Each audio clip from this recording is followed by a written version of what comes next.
KCR current 24 గంటలు ఇచ్చిండు, కరెంట్లో ఏం చేయడానికి లేదు, ఉన్నది లేకుండా చేస్తే కనీసం అంతమంది అని అడుగుతారు.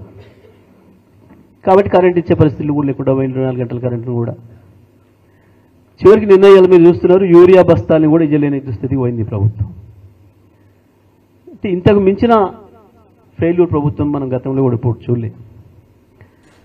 పైగా దురదృష్టం ఏంటంటే కేసీఆర్ గారు చేసిన పరిపాలన ముందట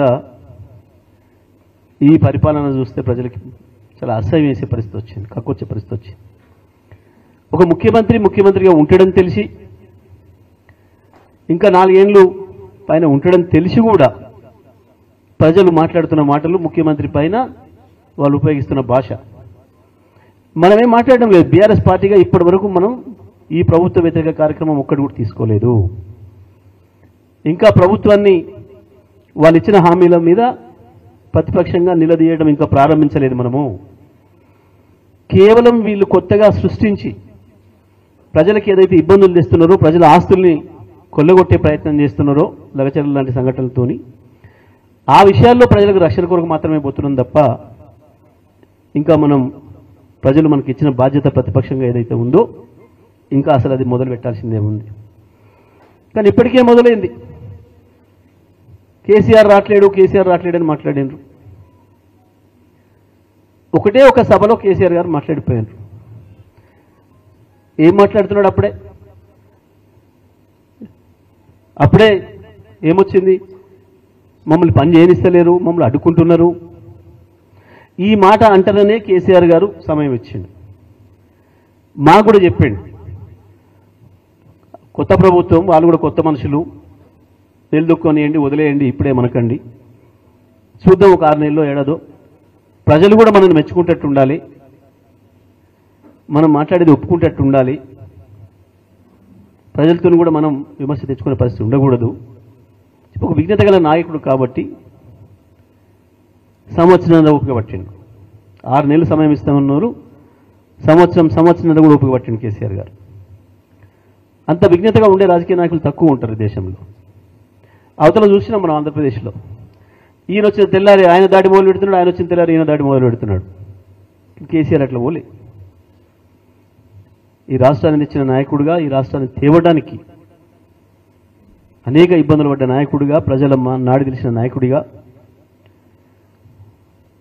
పరిపాలన అంటే ఎట్ట ఉంటుందో, దాంట్లో ఉండే ఇబ్బందులు ఏందో, సాధక బాధకాలు ఏందో తెలిసిన నాయకుడిగా, అవతల పక్షానికి కూడా అంతే అవకాశం ఇచ్చి, అంతే గౌరవించి నడిపిస్తున్న నాయకుడు కేసీఆర్ గారు. కానీ ఇవాళ ప్రభుత్వం ఒక డ్రామాలు చేస్తూ, కేసుల మీద కేసులని మాట్లాడుతూ చూసిండ్రు. అదే పనికి మాలిన ముచ్చట. మొదటి రోజు ఏం మాట్లాడినరో ఈ రోజు కనుక కూడా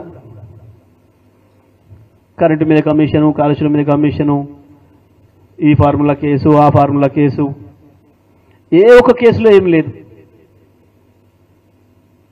విద్యుత్ మీద రిపోర్ట్ ఇచ్చి 8 నెలలు అయింది, మనిషిని లోపల పెట్టుకోరు, దాన్ని బయటికి తెస్తలేరు. ఈడాడ పెడతాడు, చూస్తాడు అటెండర్ గిట్ట అని చెప్పి ఆయన లోపల పెట్టుకోరు, ఎవడు దొరకని ప్లేస్లో. కాళేశ్వరం నిన్న చూసి కోర్టే ఆపేసింది. ఈ రకంగా ప్రజల్ని పక్కదారి పట్టించడం కొరకు, టైం పాస్ చేయడం కొరకు చేస్తున్నారు. ఇంకోటి, ముఖ్యమంత్రి ఎక్కడికి పోయినా కేసీఆర్ లేనే లేడంటాడు, బీఆర్ఎస్ పార్టీ లేదని అంటాడు.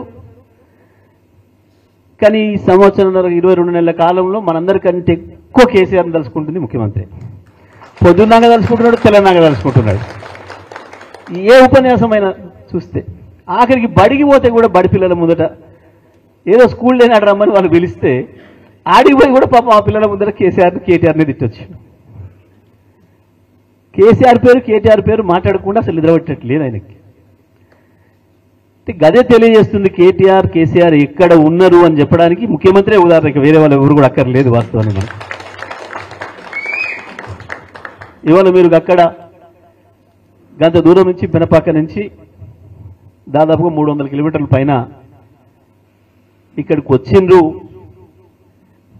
అని అంటేనే దాని అర్థం రాబోయేది కేసీఆర్ అని, బీఆర్ఎస్ పార్టీ అని, మళ్ళీ బీఆర్ఎస్ తోనే ఈ రాష్ట్ర భవిష్యత్తు ఉన్నది అని రేవంత్కు చెప్పుతో కొట్టినట్టుగా సమాధానం చెప్పడానికి ఇంత దూరం వచ్చినందుకు మీకు అందరికీ కూడా ధన్యవాదాలు తెలియజేస్తూ తప్పకుండా రాబోయే రోజుల్లో ఏ సమస్య వచ్చినా ఏది వచ్చినా ఏ ఎన్నికలు వచ్చినా ఏ సందర్భం వచ్చినా కేసీఆర్ ఈ రాష్ట్రానికి శ్రీరామ రక్ష. ఒక్క రాష్ట్రానికే కాదు, మీకు ఇంకో విషయం కూడా చెప్పాలి. ఇవాళ జరుగుతున్న కుట్ర, కేసీఆర్ పైన జరుగుతున్న కుట్ర కేవలం ఈ రేవంత్ అన్నటువంటి ఇంతతోడు చేస్తే అయ్యేది కాదు. దాని వెనకాల తప్పకుండా చంద్రబాబు మోడీ ఇద్దరు కూడా ఉన్నారు. కేసీఆర్ మళ్ళీ లేవడం అంటూ జరిగితే తెలంగాణతోనే ఆగడు, తప్పకుండా ఢిల్లీ దానికి వస్తాడు అన్న భయం మోడీలో ఉంది. దాని కొరకే ఇవాళ ఇన్ని ప్రయత్నాలు చేసి ఎక్కడో ఒక దాంట్లో ఇరికియాలి, కేసీఆర్ని మానసికంగా దెబ్బ కొట్టాలన్న ఒక చిల్లర ప్రయత్నం చేస్తున్నారు. కానీ కేసీఆర్ వీళ్ళందరూ చూసి చూసి చూసి వచ్చినవాడే. వీళ్ళందరినీ తిప్పికొట్టగలిగిన శక్తి సామర్థ్యాలు కేసీఆర్కు ఉన్నాయి. తప్పకుండా ఈ రాష్ట్రానికి ఏం చేసిండో 10 ఏళ్ళు దేశానికి కూడా అందించడానికి కావాల్సిన సేవలు అందించే శక్తి కేసీఆర్కు ఉంది. తప్పకుండా మళ్ళీ మళ్ళీ కేసీఆర్ తిరిగి వస్తారు. రాష్ట్రంతో పాటు దేశాన్ని కూడా మన పద్ధతుల్లో ముందుకు తీసుకుపోతారు. దాంట్లో మనందరం కూడా భాగస్వామ్యం కావాలని, మీరు కూడా భాగస్వామ్యం కావడానికి వచ్చినందుకు మీ అందరికీ పేరు పేరున ధన్యవాదాలు తెలియజేస్తూ సెలవు. జై తెలంగాణ, జై కేసీఆర్. జగదీష్ రెడ్డి గారికి ప్రత్యేకమైనటువంటి ధన్యవాదాలు తెలియజేస్తాను. వారి ప్రసంగం